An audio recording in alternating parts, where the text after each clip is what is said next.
दोस्तों, आपने पार्ट 1 में सुना कि विजय बाबू अपनी बेटी सोना को फोन करके रो रो कर बुला रहे थे। बेटी जल्दी से आ जाओ, नहीं तो तुम्हारे भैया भाभी हमें मार डालेंगे। तो कहानी स्टार्ट करने से पहले अगर आप मेरे चैनल पर नए हैं तो अभी सब्सक्राइब कर दीजिए, क्योंकि आपका एक सब्सक्राइब मेरे लिए बहुत ही ज़्यादा इम्पोर्टेंट होता है। और अगर स्टोरी पसंद आए तो कहानी तो शेयर जरूर कीजिए और एक लाइक करना ना भूलिए। तो चलिए स्टार्ट करते हैं। सोना को उस समय कुछ भी समझ में नहीं आया, क्योंकि थोड़ी देर पहले ही तो वह अपने बाबूजी और माँ से मिल कर आई थी। फिर भी ऐसी बेतुक सी बातें क्यों कर रहे हैं बाबूजी? उसे कुछ समझ में ही नहीं आ रहा था। ऐसा तो कभी नहीं हुआ है, कभी भी पिताजी मजाक भी नहीं किए, लेकिन ऐसी बातें कर रहे हैं कि मैं मर जाऊंगा। मुझे समझ में नहीं आ रहा है। मैं तुरंत नबीन को मैसेज कर देती हूँ, लेकिन मुझे यहाँ से तुरंत निकलना होगा। सोना नबीन को मैसेज करके जल्द से जल्द वहाँ से आनन फानन में अपने बाल बच्चे और पति को बिन बतलाए ही वह दौड़ी दौड़ी जा रही थी। उसे तो टेम्पू मिल ही नहीं रहा था, ना ऑटो मिल रहा था। वह पैदल ही चली जा रही थी। उसे कुछ समझ में नहीं आ रहा था। अपने पति को फोन पर तो मैसेज जरूर कर दी थी घर से निकलने से पहले, इसलिए सोना का पति नीरज जब वो मैसेज पढ़ा तो तुरंत अपना कार लेकर ससुराल पहुंच गया। रास्ते में वह सोना को भी ले लिया था, ड्रॉप कर लिया था। जैसे ही सोना और नीरज वहां पहुंचे, यानी कि अपनी ससुराल पहुंचे, तो वहां का नजारा देखकर खून के आंसू रोने लगे, क्योंकि उसके चारों भाई और भाभियां मिलकर मालती देवी को रस्सी से बांध कर रखी थी और सोना के पिता यानी कि विजय बाबू को टंटों से पीट रहे थे। उनको बहुत चोट लगा था, खून भी बह रहा था, दर्द से करहा रहे थे, लेकिन फिर भी बेटों को तरस नहीं आ रहा था। अरे, बहुएं तो पराई थी, वे दूसरे घर की आई थी, लेकिन बेटे तो अपने थे। जो माँ बाप बचपन में उनको चोट लगने पर खुद रोने लगते थे, वही बेटे आज अपने माँ बाप को पीट रहे थे। कुछ समझ में नहीं आ रहा था कि ऐसा क्यों कर रहे हैं। ऐसी हालत देखकर नीरज तुरंत पुलिस को बुला लिया था। मालती देवी सोना से बोली, बेटी, यह मेरे गहने मांग रहे हैं।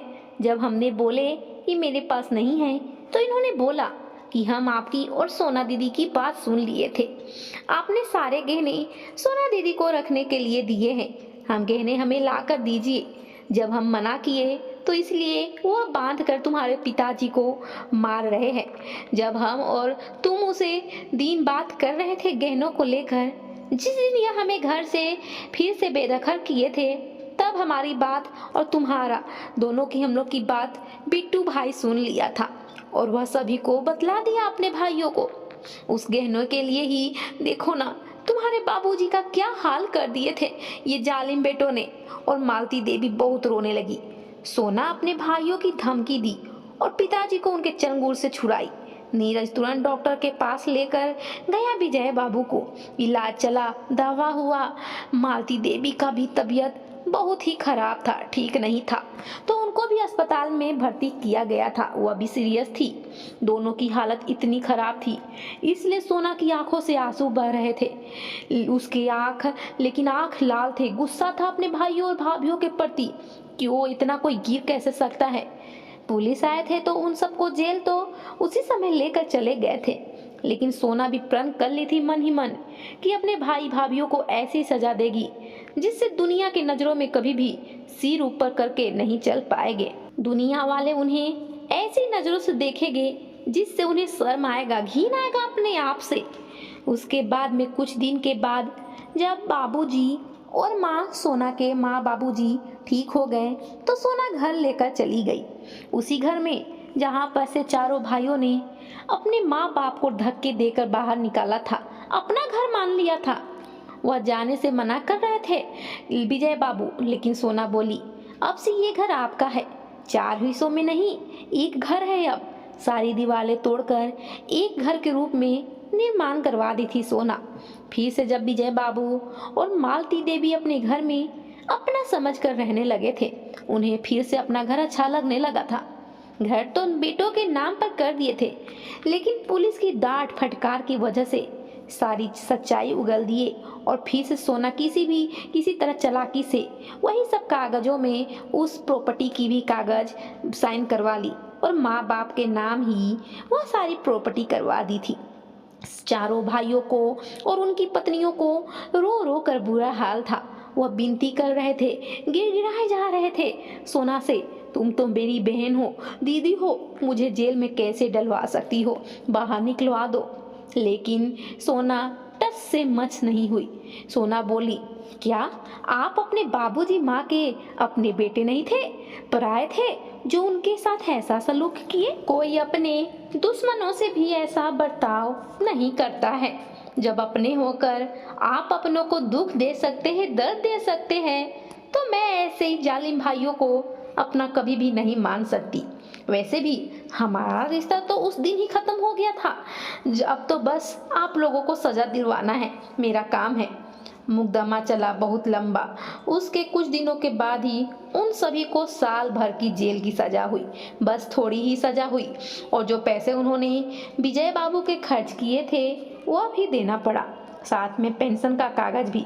विजय बाबू अब अपने वसीयत में को नए सिरे से बनवाए, जिसमें साफ साफ लिखे हुए थे कि इन प्रॉपर्टी में अब मेरे कोई भी बच्चों का हक नहीं है और मेरी सारी प्रॉपर्टी वृद्धाश्रम को मेरे बाद चला जाएगा। यानी हम लोग जब भगवान के प्यारे हो जाएंगे तब वृद्धाश्रम को चला जाएगा। अब विजय बाबू और मालती देवी अच्छे से रह रही थी।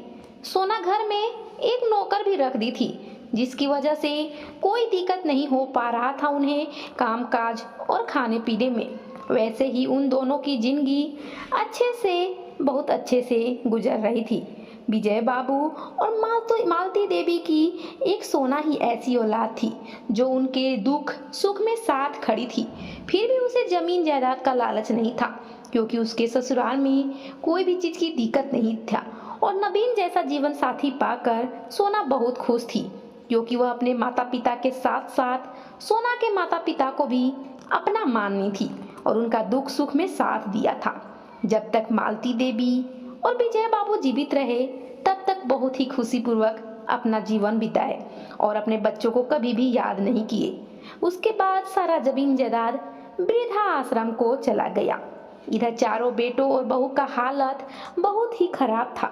साल भर जेल में रहने के बाद जब बाहर आए थे तो गांव वाले उन्हें बहुत ही अजब निगाहों से देख रहे थे।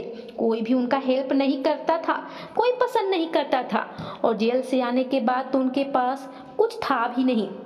किराया भी देने से मना कर रहे थे गांव वाले, यानी कि किराए के घर, क्योंकि सारी प्रॉपर्टी तो वृद्धाश्रम के नाम थी, इसलिए उन्हें किराए के घर में रहना पड़ा। जो भी हाथ से चला गया था मजदूरी करते और कमा के खाते। चारों बेटे के बच्चे भी उनको देखे थे अपने माता पिता के साथ कैसे व्यवहार कर रहे थे, यानी कि दादा दादी से, इसलिए उनके बच्चे भी उनसे कुछ सीखे थे। उन्होंने उनके साथ ही वैसा ही व्यवहार किए बड़े होकर। कोई देखे या ना देखे, सजा दे या ना दे, लेकिन भगवान जरूर सजा देता है। कल वह जब अपने माँ बाप को तड़पाए थे तो आज उनके बच्चे खुद उनको तड़पा रहे हैं। वैसे तो चारों बेटों बहू के पास धन दौलत के नाम पर कुछ भी नहीं था, फिर भी उनके बच्चे अपने पास रखने से उन्हें मना कर दिए थे। वह भी बूढ़े हो गए थे, मजदूरी करते ही जीवन बीता। इसलिए कभी भी अपने माँ बाप को तड़पाना नहीं चाहिए, दुख नहीं देना चाहिए। आज नहीं तो कल लौट कर आता ही है। आपके बच्चे भी तो देख रहे हैं, तो परवरिश तो वैसे ही गया। इसलिए जो सलूक अपने माँ बाप के साथ कर रहे हैं, आप भी के साथ भी कल हो सकता है। तो दोस्तों, स्टोरी पसंद आए तो प्लीज़ ज़्यादा शेयर कीजिए और एक लाइक करना ना भूलिए। धन्यवाद।